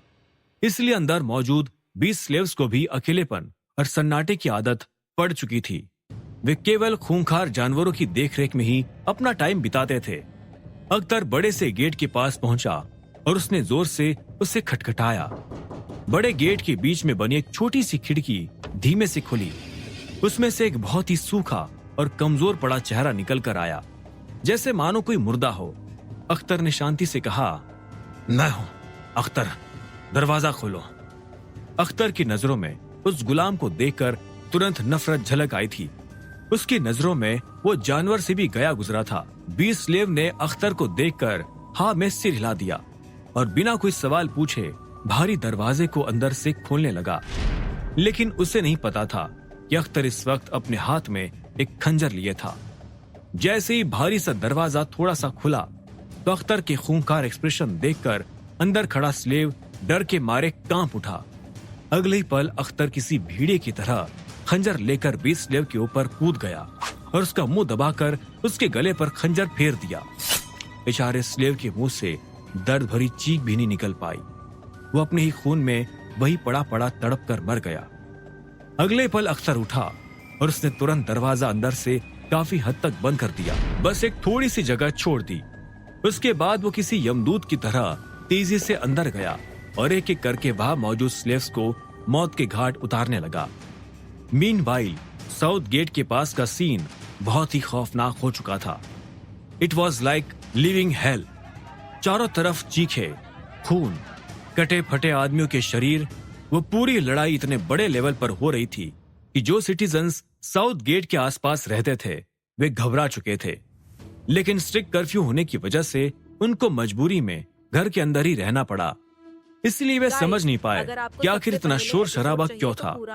अगर आसमान से कोई देखता तो उसे पता चलता कि पूरे शहर में आर्मर पहने हुए सिपाही हथियार लेकर हर जगह फैले हुए थे। किसी के लिए भी ये अंदाजा लगाना नामुमकिन होता कि ये सारा खूनी खेल केवल एक आदमी की वजह से खेला जा रहा था, जिसके साथ बस कुछ मुट्ठी भर सिपाही थे। दामोदर की टीम मेंबर्स पूरी रात तो नहीं लड़ सकते थे, इसलिए शुरुआती अपर हैंड के बाद धीरे धीरे वे लोग भी मारे जाने लगे। लेकिन वे इतने बहादुर थे कि मरते मरते भी एक एक बंदा 10-10 को मारकर खत्म हो रहा था। तभी बैटलफील्ड के बीच में एक जोरदार धमाका हुआ, जिसकी वजह से हवा में काफी ऊपर तक धूल का गुबार उठ गया। उस ब्लास्ट की वजह से एक बड़ा सा एरिया एकदम से खाली हो गया। अभिनव आगे बढ़ ही रहा था कि उसे धमाके की शॉक वेव्स महसूस हुई। उसने पलटकर देखा तो पता चला कि हिम्मत के एक साथी ने खुद को दुश्मन के शरीर से कसकर चिपका लिया था। उस दुश्मन के पास बॉम्ब रखा हुआ था, इसलिए हिम्मत के साथी ने अपनी कुर्बानी देते हुए दुश्मनों के एक बड़े झुंड को उन्हीं के बॉम्ब के धमाके के साथ उड़ा डाला था। अब आगे क्या होगा? क्या अभिनव और उसके साथी रॉयल सिटी को भी पार नहीं कर पाएंगे? क्या वो साउथ गेट को तोड़कर बाहर निकल पाएंगे? क्या इस लड़ाई के दौरान कोई दुश्मन चुपके से निम्मी को मार डालेगा? क्या अख्तर की गद्दारी का पता सोफिया और रिचर्ड को चल जाएगा? जानने के लिए सुनते रहिए आगे। Return of tiger crypto India. और जो आपको पहले नंबर पर दरअसल लड़ते लड़ते सिक्योरिटी फोर्स के लोगों को पता चल गया था कि दुश्मनों के पास फायर आर्म्स और बॉम्ब भी थे, बस वो उनका इस्तेमाल नहीं कर रहे थे। इसलिए कुछ मेंबर्स डिस्परेशन में मरने से पहले ज्यादा से ज्यादा दुश्मनों को साथ में मारने के लिए ऐसे सुसाइडल अटैक्स करने लगे। ऐसा दर्दनाक नजारा देखकर अभिनव का खून उबलने लगा। वो अपने आप से बोला, जल्दी, मुझे और जल्दी वहां पहुंचना होगा। अगर मैं जल्दी उस गेट को नहीं तोड़ पाया तो ये बेचारे जिंदा नहीं बचेंगे। इन सब का खून मेरे माथे होगा। ये कहते हुए उसने अपना हमला और भी तेज कर दिया और दुश्मनों को काटते हुए आगे बढ़ा। वे लोग मुझे घर ले जाने आए हैं, अब मेरी जिम्मेदारी है कि मैं भी उन्हें सही सलामत घर पहुंचाऊं। अभिनव आगे बोला। वो पूरा खून से सन चुका था। अभिनव की सुपर ह्यूमन ताकत के आगे दुश्मन के सिपाही चाहकर भी आगे नहीं बढ़ पा रहे थे। अभिनव को आगे बढ़ता देख सबसे पीछे की तरफ खड़ा जनरल फेफड़ों का पूरा जोर लगाते हुए चिल्लाया, क्या कर रहे हो तुम सब? सब घेर कर उसे मार डालो, खत्म कर दो सब हरामियों को। अभिनव के कान में भी वो आवाज पड़ी। उसने चिढ़ते हुए जनरल की तरफ देखा और फिर जोर से चीखते हुए दोबारा दुश्मनों को दूसरी दुनिया में भेजने लगा। यू बास्टर्ड, तुम जिंदा नहीं बचने वाले, हम तुम्हें मार कर ही दम लेंगे। वो जनरल फिर से अभिनव को देखकर धमकी देते हुए बोला, अभिनव उसकी बकबक सुनकर पक चुका था। अभिनव ने अपनी तलवार के हत्थे को एक भाले की तरफ पकड़ा और एक झटका देकर गोली की रफ्तार से सीधे जनरल की तरफ फेंक के मारा। 1 सेकंड में ही तलवार जनरल के गले के आर पार हो गई। जनरल अभिनव को और भी कुछ गालियां बकना चाहता था, लेकिन उसकी सारी आवाज गले में ही दब गई। उसका पूरा बदन अकड़ सा गया, राखें फटकर बाहर आने को हो गई। तेजी से खून का फव्वारा उसके गले में से निकलने लगा और वो घोड़े पर से नीचे गिर गया। जनरल, जनरल को मार दिया उसने! भीड़ के बीच में से एक सिपाही खौफ के मारे चिल्लाया। उसकी आवाज जंगल की आग की तरह चारों तरफ फैल गई। एक पल में ही दुश्मनों का मोराल बिल्कुल डाउन हो गया था। उनका लीडर उन्हीं की आंखों के सामने बड़ी आसानी से मर गया था। एकदम से दुश्मन के सिपाही घबराहट और डर के मारे पीछे हटने लगे, जबकि उन्हें पता था कि वे हजारों में थे और दुश्मन 100 से भी कम। हालांकि इसका असर ये हुआ कि हिम्मत और उसके साथियों पर प्रेशर काफी कम हो गया। हिम्मत खून से सने हुए अपने चेहरे को साफ करते हुए चिल्लाया, अभिनव सर! अभिनव के लिए उसके दिल में रिस्पेक्ट 1000 गुना ज्यादा बढ़ गई थी। वो फिर चिल्लाया, ऑलमाइटी किंग अभिनव की जय! रफ्तार और बाकी लोगों ने अपने आसपास खड़े दुश्मनों को बुरी तरह मारना शुरू किया और फिर वे भी अभिनव को देखते हुए एक साथ चिल्लाए, ऑलमाइटी किंग अभिनव की जय! उन लोगों की एक साथ निकली उस आवाज से आसमान तक कांप उठा। उस आवाज ने दुश्मनों के भी घुटने टिका दिए थे। उस एक पल में जब दुश्मन शॉक होकर जड़ से हो गए थे, अभिनव ने अपने घोड़े को तेजी से दौड़ाया और जमीन पर लाशों के सीनों से तलवारें खींचकर ताबड़तोड़ दुश्मनों को मारते हुए सीधे बलिस्टा की तरफ बढ़ गया। उसको रोकने वाला कोई नहीं था, उसकी ताकत से टक्कर लेने वाला भी कोई नहीं था। जब सारे सिपाही अभिनव के रास्ते से हट हट कर इधर उधर कूद रहे थे, तभी दूर से एक भारी भरकम आवाज गूंजी, क्या तुम सब खाना ही खाते हो या कुछ और? अगर इतना ही डर था तो आर्मी में क्यों भर्ती हुए? औरतों का घाघरा पहनकर किसी बार में नाचने का काम पकड़ लेते तो ज्यादा अच्छा होता। रुको अपने अपनी जगह! वो एक लेफ्टिनेंट था जो अभी भी हिम्मत जुटाए था। उनका जनरल मर गया था, लेकिन फिर भी उसने अपने आदमियों को जोश दिलाना शुरू किया। भागने की जरूरत नहीं है, हम सब हजारों में हैं। बस एक तलवार उसके गले पर पड़ी तो वो भी मर जाएगा। आखिर वो भी इंसान ही है। Shut up! अभिनव चिल्लाया। अगले ही पल उसने एक सिपाही को मारकर उसकी तलवार हवा में उछाली और उसके हत्थे पर अपनी तलवार के हत्थे से किसी हथौड़े की तरह वार किया। वो तलवार हवा में तीर की तरह उड़ते हुए सीधे उस लेफ्टिनेंट की छाती में जा धंसी और उसकी बोलती तुरंत बंद हो गई। उसे रिएक्ट करने का भी मौका नहीं मिला और वो जमीन पर गिर पड़ा। एक बार फिर से वही नजारा बैटलफील्ड में रिपीट हो गया। ये देखकर तो सिपाहियों की बची खुशी हिम्मत भी टूट गई। पहले जनरल और फिर लेफ्टिनेंट। अभिनव का ऐसा खौफनाक रूप देखकर चारों तरफ हड़कंप मच गया। डर के मारे वे सभी लोग इधर से उधर भागने लगे। ऐसा नजारा शायद ही कभी किसी ने देखा होगा कि कुछ मुट्ठी भर लोगों से डर कर हजारों की सेना भाग रही थी। अभिनव की अगुवाई में हिम्मत और उसकी टीम की भी ताकत कई गुना बढ़ गई। वे भी भागते हुए दुश्मनों को चुन चुन कर मार रहे थे। रॉयल कोर्ट के अंदर बड़े से हॉल में एक सफेद पर्दा टंगा हुआ था, जिस पर प्रोजेक्टर से एक लाइव ब्रॉडकास्ट दिखाया जा रहा था। ब्रॉडकास्ट में भयंकर मारकाट और चीख चिल्लाहट सुनाई दे रही थी। दरअसल ये सदन गेट पर चल रही लड़ाई का लाइव टेलीकास्ट था। रिचर्ड अपने रॉयल कोर्ट में बैठा पूरी लड़ाई लाइव देख रहा था। उसका चेहरा इस वक्त ऐसा लग रहा था मानो वो कोई 80 साल का बूढ़ा आदमी हो, जो कि मरने की कगार पर हो। उसकी नजर पर्दे पर ही टिकी हुई थी और फिर धीरे धीरे अपने सिपाहियों की दुर्गति देखकर उसकी आंखों में नमी छा गई। उसका एक सीनियर जनरल और लेफ्टिनेंट एक झटके में मारे गए थे। पूरी सेना डर के मारे भाग रही थी। यह हाउस ऑफ आर्थर के मुंह पर कालिक पोतने जैसा था। मेरी प्यारी सोफिया, रिचर्ड लगभग रोती हुई आवाज में बोला। उसने पर्दे की तरफ इशारा करके आगे कहा, वो देखो, देखो वो आर्थर कितना ज्यादा ताकतवर और हिम्मत वाला है। उसकी प्रेजेंस इतनी कमाल है कि हर कोई डर के भाग रहा है। उसने अकेले दम पर ही हमारी पूरी आर्मी के बहादुर सिपाहियों को दुम दबाकर भागने वाले कुत्तों में तब्दील कर दिया है। पापा, सोफिया बेतहाशा रोते हुए बोली। रिचर्ड का एक एक शब्द उसके सीने को छलनी कर रहा था।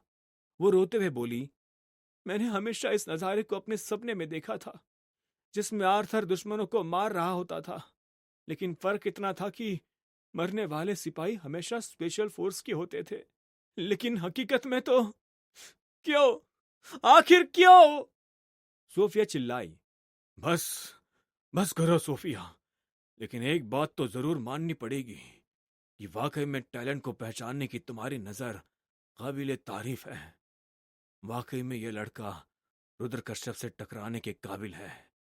रिचर्ड ने अपनी आंखों में तैरते हुए आंसुओं को कांपते हुए हाथों से पोंछा और आगे बोला, गलती तो असल में मुझसे हुई है। मैंने ही हड़बड़ी में आकर आर्थर को इतने सारे सम्मान दे डाले, वो भी सभी 13 सिटीज के लोगों की मौजूदगी में। मुझे यह पहले ही समझ जाना चाहिए था। ऐसे ताकतवर आदमी अक्सर दो धारी तलवार होते हैं। मेरी ही बेवकूफी का फल मुझे मिल रहा है। रिचर्ड के ऐसे शब्द सोफिया के दिल के गिल्ट को और भी ज्यादा बढ़ा रहे थे। उसे अभिनव को देखकर इस वक्त बहुत ज्यादा नफरत हो रही थी। वो दांत पीसते हुए चिल्लाई, पापा, आपकी गलती नहीं है। मैंने ही जबरदस्ती उसको इतना सर पर चढ़ा दिया था। आप अपनी जगह बिल्कुल सही थे। हे महान सीरियस, क्यों मेरी मति मारी गई थी? क्यों मैंने ऐसे एहसान फरामोश को चुना?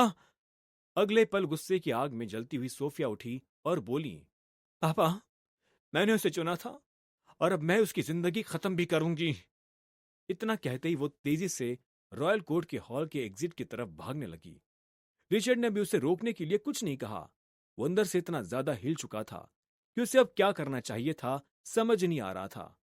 अभिनव ने आकर चंद दिनों में ही पूरे हाउस ऑफ आर्थर के मुंह पर ऐसा तमाचा जड़ा था जो 2000 साल में किसी ने नहीं जड़ा था। हालांकि सोफिया के कदम रॉयल कोर्ट से बाहर पड़ने ही वाले थे कि तभी उसे एक भयानक दहाड़ सुनाई दी। वो दहाड़ इतनी तेज थी कि महल की एक एक ईंट कांप रही थी। उसे सुनते ही रिचर्ड और सोफिया दोनों अपनी अपनी जगह पर शौक की वजह से जड़ हो गए। तभी बाहर से एक सिपाही की आवाज आई, खूनी पिंजरे में कांड हो गया है। किसी ने खूनी पिंजरे में घुसकर 20 स्लेव्स को मार डाला और सभी जानवरों को बाहर छोड़ दिया है। जल्दी सभी रॉयल गार्ड्स खूनी पिंजरे की तरफ चलो। वो आवाज सुनकर रॉयल पैलेस के बाहर मौजूद मिनिस्टर्स आपस में बड़बड़ाने लगे। खूनी पिंजरे को कोई कैसे खोल सकता है? ओह माय गॉड, आज रॉयल सिटी में हो क्या रहा है? दूसरा मिनिस्टर बोला। हर कोई जानता था कि पिंजरे के अंदर जो जानवर मौजूद थे वे सबसे खूंखार और आदमखोर टाइप के जानवर थे। उनमें से एक एक जानवर को पकड़ने के लिए रिचर्ड ने बहुत महंगी कीमत चुकाई थी। उनका एक साथ आजाद हो जाना हाउस ऑफ आर्थर के लिए बड़ा लॉस था। महल के बाहर मौजूद गार्ड्स तुरंत हथियार लेकर पिंजरे की तरफ दौड़ गए। वे सब के सब डरे हुए थे। ठीक उसी वक्त खूनी पिंजरे के अंदर मौजूद कोलोसियम से एक आदमी दौड़ते हुए बाहर निकला और फिर जाकर अंधेरे में छुप गया। उसके पीछे से जानवरों की भयानक दहाड़े सुनाई दे रही थी। तभी एक झटके में कोलोसियम के अंदर के पिंजरे का दरवाजा उखड़कर दूर जा गिरा। धीमी रोशनी में स्नो टाइगर धीमे धीमे कदमों से बाहर निकल आया। उसका ऑरा इतना कमाल का था कि बाकी के जानवर पिंजरा खुले होने के बावजूद भी डर के मारे अंदर ही बैठे हुए थे। वे सभी जानवर अपने अपने एरिया के राजा थे, लेकिन टाइगर किंग के सामने सभी बिल्ली बन चुके थे। इतने में टाइगर जोर से दहाड़ा। उसकी आवाज ने पूरे महल को कपा दिया। अगले ही पल वो तेजी से छलांग लगाते हुए खूनी पिंजरे के मेन एंट्रेंस पर आया और दौड़ते हुए बाहर निकल गया। उसके जाते ही बाकी के जानवरों में भी जान आ गई। वे भी तुरंत बाहर दौड़ते हुए खूनी पिंजरे के एंट्रेंस से निकलकर चारों तरफ फैल गए। महल के अंदर अब और भी ज्यादा कियास फैल चुका था। वो आदमी जो शुरू में ही खूनी पिंजरे से दौड़कर अंधेरे कोने में जा छुपा था, वो और कोई नहीं, अख्तर था। वो अंधेरे कोने में दर्द के मारे अपने सीने को थामे हुए था। उसके सीने पर एक गहरा घाव था जिससे ढेर सारा खून बह रहा था। असल में जब अख्तर स्नो टाइगर का पिंजरा खोलने के लिए पहुंचा तो उसी वक्त स्नो टाइगर ने एक झपट्टा मार के उसके सीने पर बड़ा घाव कर दिया था। वो तो शुक्र था कि गेट पूरी तरह खुला नहीं था, इसलिए उसकी जान बच गई, वरना एक ही पंजे में वो स्वर्ग सिधार जाता। लेकिन सीने में घाव और खून बहने के बावजूद भी उसे कोई दुख नहीं था। उल्टा उसके चेहरे पर एक मुस्कुराहट थी। एक्साइटमेंट के मारे उसने अपने सीने पर लगे खून को छुआ और फिर अपनी जबान से उस खून को चाटते हुए बोला, मैंने अपना काम कर दिया है आर्थर। अब तुम्हारे पास एक मौका है। इसके बाद भी अगर तुम नहीं भाग पाए तो यह तुम्हारी खुद की नाकामी होगी। हे महान सीरियस, मुझ पर अपना आशीर्वाद रखना और केवल आज रात के लिए उन हरामियों पर भी। तभी उसे पिंजरे की तरफ आ रहे गार्ड्स की आवाज सुनाई देने लगी। उसने देखा कि वे एक फॉर्मेशन बनाकर हथियार लिए आ गए थे, लेकिन खूंखार जानवर उनकी फॉर्मेशन को तोड़ते हुए सीधे उनके बीच में घुस गए और हर एक कदम पर उनको मार कर खाने लगे। एकदम से वहां हाहाकार मच गया और चारों तरफ सिपाहियों की चीखें फैल गई, लेकिन अख्तर को कोई फर्क नहीं पड़ा। इस वक्त अपने पर्सनल लालच के मारे वो ऐसा अंधा हो गया था कि अपने ही लोगों को मरवाने में उसे खुशी मिल रही थी। वो मुस्कुराते हुए बोला, अब मुझे कोई नहीं रोक सकता। मैं भी इसी तरह अपनी जिंदगी के पिंजरे से निकलकर अपने सारे दुश्मनों को हराकर दोबारा नंबर 1 वॉरियर बन जाऊंगा। हालांकि इस वक्त जो जानवर गार्ड्स पर हमला कर रहे थे वे कुछ गिनती के ही थे। खूनी पिंजरे में 30-40 से ज्यादा जानवर नहीं रहे होंगे, लेकिन उनमें से हर एक जानवर इतना खूंखार था कि आराम से सैकड़ों सिपाहियों को मार सकता था। और ये सारे जानवर अलग अलग डायरेक्शंस में पूरे महल और रॉयल सिटी में फैल गए थे। एक साथ ही अलग अलग लोकेशंस में ये भूखे खूंखार जानवर लोगों को अपना शिकार बनाने लगे। आम आदमी बेचारे उनके सामने डर के मारे कुछ भी नहीं कर पा रहे थे। गार्ड्स ने मिलकर दोबारा जानवरों को पीछे धकेलना शुरू कर दिया, लेकिन जो भाग गए थे उनको रोकने वाला कोई नहीं था। इसका सबसे ज्यादा नुकसान रॉयल सिटी में मौजूद रेफ्यूजीज को झेलना पड़ा, जो कि निहत्थे सड़कों पर अंधेरे कोनों में दुबके हुए थे। खूंखार भेड़िए, चीते, शेर और लकड़बग्घे जैसे पागल जानवर चुन चुन कर उन्हें मारकर अपना पेट भर रहे थे। उसके बाद नंबर लगा सिविलियंस का, जो कि अपने घरों में बंद थे। उन्हें अंदाजा भी नहीं था कि उनकी खिड़की और दरवाजों से अचानक से जानवर घुसकर उन्हें और उनके पूरे परिवार को मार डालेंगे। पूरा शहर इस वक्त मौत के खेल में बिजी था, लेकिन उन सब जानवरों में एक था जो बिल्कुल अलग था, स्नो टाइगर। उसे केवल अभिनव से मतलब था और किसी से नहीं। वो तेज रफ्तार से दौड़ते हुए साउथ गेट के काफी नजदीक पहुंच चुका था। जिस जिस आदमी ने भी उसे दौड़ते हुए देखा घबराहट के मारे बेहोश हो गया या फिर अपनी जगह पर पुतले की तरह जड़ हो गया। लेकिन स्नो टाइगर ने उन्हें छुआ तक नहीं। जब वो लोगों के बगल से गुजर जाता तब जाकर वे सांस भी ले पाते थे। उन्हें समझ नहीं आया कि टाइगर किंग अचानक इस तरह कहां भाग रहा था। अब आगे क्या होगा? क्या स्नो टाइगर आकर अभिनव और उसके साथियों को बचाएगा? क्या एक बार फिर से बाजी पलट जाएगी और अभिनव के बचने की उम्मीद जागेगी? क्या सोफिया खुद जंग के मैदान में उतरने वाली है? क्या अभिनव और सोफिया के बीच के जज्बात अभिनव को सरेंडर करने पर मजबूर कर देंगे? जानने के लिए सुनते रहिए आगे।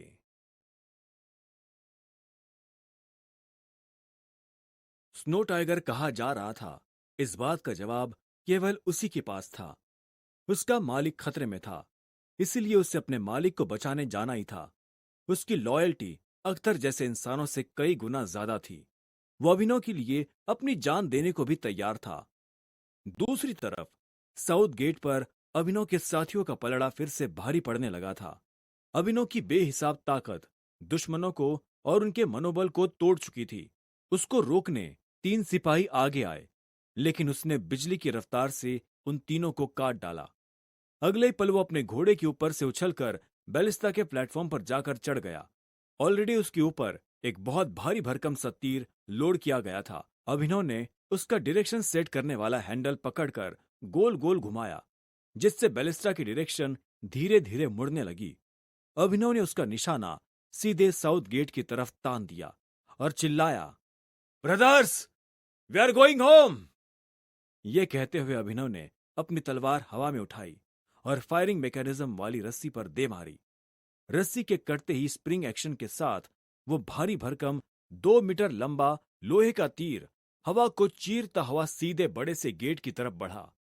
हिम्मत के स्क्वाड मेंबर्स भी शॉक होकर ये नजारा देखने लगे।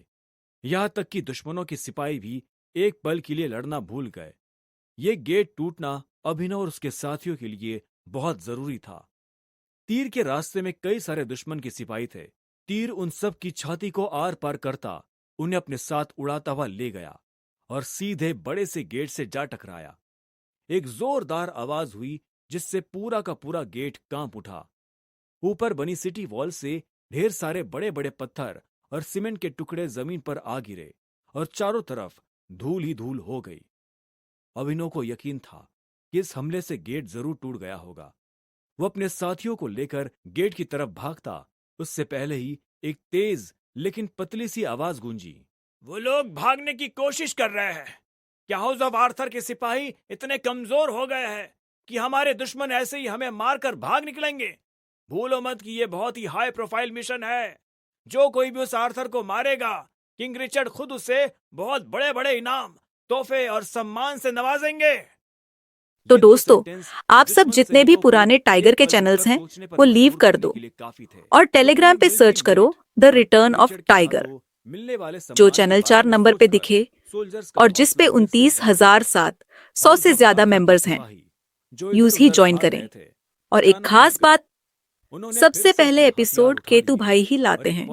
तो दोस्तों, आप सब जितने भी पुराने टाइगर के चैनल्स हैं वो लीव कर दो और टेलीग्राम पे सर्च करो द रिटर्न ऑफ टाइगर, जो चैनल 4 नंबर पे दिखे और जिस पे 29,700 से ज्यादा मेंबर्स हैं। यूज ही ज्वाइन करें। और एक खास बात, सबसे पहले एपिसोड केतु भाई ही लाते हैं। सिपाहियों को जोश से भर रहा था। अभिनव की नजर जैसी उस पर पड़ी, वो तुरंत एक पास की बिल्डिंग की छत पर जाकर छुप गया। अभिनव के पास इतना फालतू टाइम नहीं था कि वो इस लेफ्टिनेंट को मारने के लिए सड़क पार करके बिल्डिंग की छत पर जाए।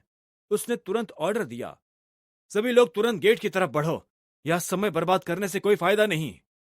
यह कहते हुए उसने बैलिस्टा के ऊपर रखे एक भारी भरकम तीर को अपने हाथ में उठा लिया। 20 किलो के उस भारी तीर को उठाकर अभिनव को फाइनली महसूस हुआ कि उसके हाथ में कोई ढंग का हथियार आया था। एक्साइटमेंट से अभिनव मुस्कुराने लगा। स्पेशल फोर्सेस के सेबर को इस्तेमाल करने के बाद से उसे भारी हथियार इस्तेमाल करने की आदत पड़ गई थी। दुश्मन उसकी तरफ दौड़ते हुए चिल्लाए, मार डालो इस गद्दार को। अभिनव अभी भी बैलिस्टा के प्लेटफॉर्म पर खड़ा था। उसने गुस्से भरी निगाह से उन सिपाहियों को देखा और वो तीर को भाले की तरह इस्तेमाल करते हुए उनकी तरफ टूट पड़ा। अभिनव की ताकतवर बाजू में पकड़े जाने पर वो लोहे का तीर किसी ताकतवर हथियार से कम नहीं था। अभिनव उसे गोल गोल घुमाते हुए आगे बढ़ रहा था। किसी में हिम्मत नहीं थी जो नजदीक आ सके। कोई आ भी जाता तो उस भारी भरकम लोहे के तीर से टकराकर हवा में उछलकर खून की उल्टियां करने लगता। अपने आसपास के दुश्मनों को दूर भगाने के बाद अभिनव बिना वक्त गवाए तुरंत अपने घोड़े के ऊपर सवार हो गया और सीधे गेट की तरफ दौड़ने लगा। वो जानता था कि यहाँ पर जितनी देर वो लड़ाई में समय गुजारेगा, उतना ही ज्यादा उसके और उसके साथियों के मरने की संभावना बढ़ जाएगी। वो आज की लड़ाई जिंदा रहने के लिए कर रहे थे, मरने के लिए नहीं। अभिनव हिम्मत और बाकी साथियों के साथ मिलकर दुश्मनों की तो दोस्तों, आप सब जितने भी पुराने टाइगर के चैनल्स हैं वो लीव कर दो और टेलीग्राम पे सर्च करो द रिटर्न ऑफ टाइगर, जो चैनल 4 नंबर पे दिखे और जिस पे 29,700 से ज्यादा मेंबर्स हैं। यूज ही ज्वाइन करें। और एक खास बात, सबसे पहले एपिसोड केतु भाई ही लाते हैं। तो दोस्तों, आप सब जितने भी पुराने टाइगर के चैनल्स हैं वो लीव कर दो और टेलीग्राम पे सर्च करो द रिटर्न ऑफ टाइगर, जो चैनल 4 नंबर पे दिखे और जिस पे 29,700 से ज्यादा मेंबर्स हैं। यूज ही ज्वाइन करें। और एक खास बात, सबसे पहले एपिसोड केतु भाई ही लाते हैं। ऑर्डर दे रहा था और खुश हो रहा था। तभी अचानक उसे अपने पैरों के तलवे से लेकर सर के बालों तक एक घबराहट सी महसूस होने लगी। उसे लगा जैसे एक गर्मा गर्म भाप उसकी पीठ पर आकर टकराई हो। उसने कांपते हुए धीरे धीरे सर पीछे घुमाया। पीछे का नजारा देखते ही उसके चेहरे का रंग उड़ गया। वो भागना चाहता था, लेकिन उसके पैर जैसे लकड़ी के हो गए थे। स्नो टाइगर का बड़ा सा चेहरा उसके ठीक सामने था। उन दोनों के बीच में केवल कुछ इंचेस का फासला था। जैसे उनकी आंखें मिली, लेफ्टिनेंट के घुटनों ने जवाब दे दिया और वो धड़ाम से गिर पड़ा। अगले पल एक दहाड़ के साथ स्नो टाइगर ने अपना बड़ा सा मुंह खोला और खूंखार तरीके से लेफ्टिनेंट का आधा शरीर एक ही बाइट में काट कर अलग कर दिया। चारों तरफ खून ही खून बिखर गया। उस लेफ्टिनेंट को निगलने के बाद स्नो टाइगर आसमान की ओर देखते हुए जोर से दहाड़ा। वो आवाज पूरे बैटलफील्ड में गूंज गई। हर कोई अपनी अपनी जगह खड़ा होकर इस स्नो टाइगर को ही देखने लगा। दुश्मन की सेना के बीच में डर फैल गया था। हजारों की उस सेना की बोलती बंद हो गई। तभी निम्मी, जो कि डर के मारे छुपी हुई थी, अचानक अपनी मुंडी बाहर निकालते हुए चिल्लाई, बादल, बादल आ गया। अगले ही पल वो साउथ गेट टनल से बाहर निकल आई और हाथ हिलाते हुए बोली, बादल, अंकल और मैं यहां है। उसकी आवाज बहुत ही सॉफ्ट और धीमी थी, लेकिन इस वक्त डर के मारे जो सन्नाटा फैला हुआ था, उसके बीच में वो आवाज सबको साफ सुनाई दी। बादल? अभिनव ने हैरान होकर पीछे पलट कर देखा। उसका पालतू स्नो टाइगर एक घर की छत पर खड़ा दहाड़ रहा था। अभिनव की आंखों में चमक आ गई और वो चिल्लाया, बादल, इधर आओ। अभिनव का कमांड सुनते ही बादल छत से उछलकर सीधे नीचे की सड़क पर कूद गया, जो कि इस वक्त युद्ध का मैदान बनी हुई थी। उसके भारी भरकम पंजों के नीचे कई सारे दुश्मनों के सिपाही कुचलकर मारे गए।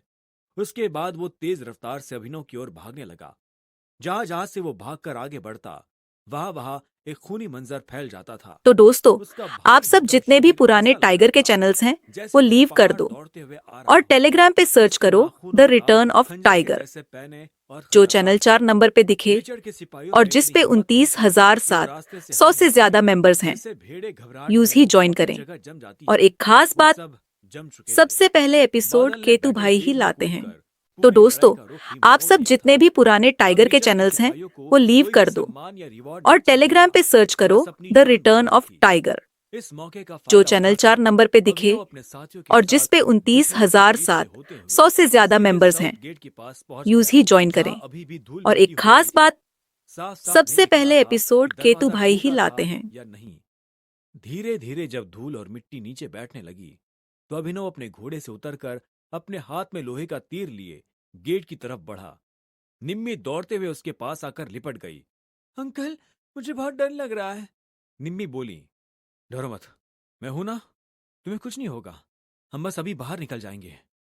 अभिनव ने कहा, आह, साले कुत्ते, हरामजादे। तभी रफ्तार पास में ही खड़े होकर चिल्लाया। अभिनव ने तुरंत पलट कर देखा तो रफ्तार गेट के पास खड़ा होकर उसे लात मार रहा था। धूल मिट्टी बैठ गई थी, इसीलिए साफ दिखने लगा था। बैलिस्ता से जो तीर अभिनव ने फायर किया था, वो गेट की लकड़ी के अंदर धंस चुका था और लकड़ी पर चारों तरफ दरारें भी पड़ गई थी। लेकिन उसके बावजूद भी गेट अपनी जगह पर सही सलामत अपने ग्रैंड अवतार में खड़ा था। उस तीर का वो इकलौता शॉट गेट को तोड़ने के लिए बिल्कुल भी काफी नहीं था। Dam, how is this possible? क्या ये गेट हमें यही जान से मार डालना चाहता है? ये गेट हमारी मौत का कारण बनेगा। गुस्से से पागल होकर रफ्तार ने उस पर ताबड़तोड़ लाते बरसाई और आगे कहा, अगर हमें यहां मरना है तो फिर मैं कम से कम वापस जाकर उन 2-4 जंगली कुत्तों को मार कर आता हूं। यह कहते हुए वो अपनी तलवार लेकर वापस रिचर्ड के सिपाहियों को मारने चल पड़ा। बेवकूफ कहीं के, हमेशा इमोशन में बहकर फैसले लेते हो। हिम्मत ने उसे डांटते हुए कहा, तो क्या करूं? बैठे बैठे मरने का इंतजार करूं? रफ्तार गुस्से से चिल्लाया, लेकिन इतने में हिम्मत ने होठ पर उंगली लगाकर उसे चुप रहने का इशारा किया। रफ्तार की तुरंत बोलती बंद हो गई। हिम्मत अभिनव के पास जाकर बोला, अभिनव सर, क्या आप कुछ कर सकते हो? हाँ, आई थिंक मैं इसे तोड़ सकता हूं। अभिनव शांति से बोला। उसने तुरंत निम्मी का हाथ हिम्मत के हाथ में थमाया और फिर पलटकर एक नजर बादल को देखा, जो अकेले ही हजारों की सेना को बिजी रखे हुए था। भले ही बाजी उनके फेवर में पलट गई थी, लेकिन अभी भी ये गेट खड़ा था, जो कि हर एक सिक्योरिटी टीम मेंबर को ऐसा फील करा रहा था जैसे मानो उनके गले पर किसी ने तलवार रख दी हो। अभिनव अपने आप से बोला, तो दोस्तों, दरवाजा आप टूटा सब तो जितने भी पुराने मर टाइगर जाएंगे, के चैनल्स हैं नहीं वो तो लीव बहुत कर है। दो इसीलिए और चाहे कुछ टेलीग्राम भी पे हो जाए, सर्च करो द मैं इसे रिटर्न ऑफ तोड़कर ही रहूंगा। टाइगर, जो अगले पल चैनल 4 सबके नंबर पे हाथ में दिखे थामे हुए भारी और लोहे जिस के पे तीर को हवा में 29,007 गोल गोल 100 से घुमाया। ज्यादा मेंबर्स हैं। इतने भारी तीर को यूज ही इतनी ज्वाइन आसानी करें। से गोल और गोल एक खास घुमाना बात, हर किसी को हैरान सबसे करता पहले था। एपिसोड केतु उसके भाई ही गोल लाते घूमने हैं। से तेज हवा चलने लगी थी, लेकिन एक चीज किसी ने नोटिस नहीं की कि अभिनव के बदन की मसल्स धीरे धीरे मूवमेंट्स करने लगी थी। अभिनव अपनी बॉडी की हर एक मसल को कंट्रोल करते हुए उनकी मैक्सिमम पावर जनरेट करने की कोशिश कर रहा था। लगभग 10 सेकंड्स के फोकस के बाद अभिनव तैयार था। उसने अपना बायां पैर उठाकर पूरी ताकत लगाई और किसी बेसबॉल की थ्रो की तरह लोहे की तीर को उस बड़े से गेट पर दे मारा। अभिनव के इस हमले की पावर इतनी ज्यादा थी कि उससे तेज शॉक वेव पैदा हुई, जिससे आसपास मौजूद सिक्योरिटी टीम मेंबर्स उछलकर दूर गिर गए। लोहे का तीर गेट से टकराया तो एक बार फिर से बड़ा धमाका सा हुआ और ऊपर बनी सिटी वॉल से फिर से पत्थर और सीमेंट जमीन पर आकर गिर पड़े, जिससे चारों तरफ धूल ही धूल फैल गई। धूल से अपने चेहरे को बचाते हुए टीम मेंबर्स खांस रहे थे। तभी उन्हें अभिनव बाहर की ओर आता हुआ दिखा। अभिनव ने लोहे के तीर को जोर जोर से घुमाया, जिसकी हवा से सारी धूल छंट गई। धूल हटते ही रफ्तार की आंखें फटकर बड़ी बड़ी हो गई और वो खुशी के मारे चिल्लाया, रोशनी, मुझे दूसरी तरफ की रोशनी दिख रही है, दिस इज क्रेजी। दूसरा मेंबर चिल्लाया, अभिनव सर ने कर दिखाया, उन्होंने वाकई में दरवाजा तोड़ डाला। ऑलमाइटी ग्रेट किंग अभिनव की जय। हम आपके शुक्रगुजार हैं, आपने तो उल्टा हमारी जान बचा ली। सभी टीम मेंबर्स एक साथ एक आवाज में चिल्लाने लगे थे, लेकिन अभिनव अभी भी एकदम सीरियस मूड में था। वो ग्रुप के नजदीक पहुंचकर बोला, अब हम तो घर जा दोस्तों, सकते हैं? आप सब जितने भी Yes, पुराने टाइगर के हम चैनल्स लोग हैं घर जा वो सकते हैं। लीव कर दो हिम्मत और उसकी टेलीग्राम पे काशी सर्च और करो मुक्का द मारते रिटर्न हुए ऑफ टाइगर, अभिनव ने निम्मी को अपनी जो गोद में चैनल उठाया 4 नंबर पे और दिखे बैल के सहारे और उसे जिस पे अपने सीने से बांध दिया। 29,700 अगले से पल ज्यादा उसने तेज मेंबर्स हैं। आवाज में ऑर्डर दिया, यूज ही ज्वाइन करें। बादल, और एक लेट्स खास गो। बात, और फिर सबसे निम्मी से पहले बोला, एपिसोड मुझे कस केतु के भाई पकड़ ही के लाते रखना, हैं। ओके? और घबराना नहीं, मैं तुम्हारे साथ ही रहूंगा। और वो बात याद रखना जो मैंने तुम्हें पहले कही थी, ठीक है? तभी एक भयानक दहाड़ हवा में गूंज गई। अभिनव से ऑर्डर मिलते ही स्नो टाइगर, जो दुश्मनों को गाजर मूली की तरह काट रहा था, अचानक पलटा और पागलों की तरह साउथ गेट की तरफ भागा। अब आगे क्या होगा? क्या फाइनली अभिनव निम्मी के साथ वापस घर जा पाएगा? क्या सोफिया अभिनव को इतनी आसानी से जाने देगी? क्या सोफिया निम्मी पर भी अभिनव के साथ मिले होने का आरोप लगाएगी? क्या रुद्र कश्यप अभिनव को बचाने आएगा? जानने के लिए सुनते रहिए आगे।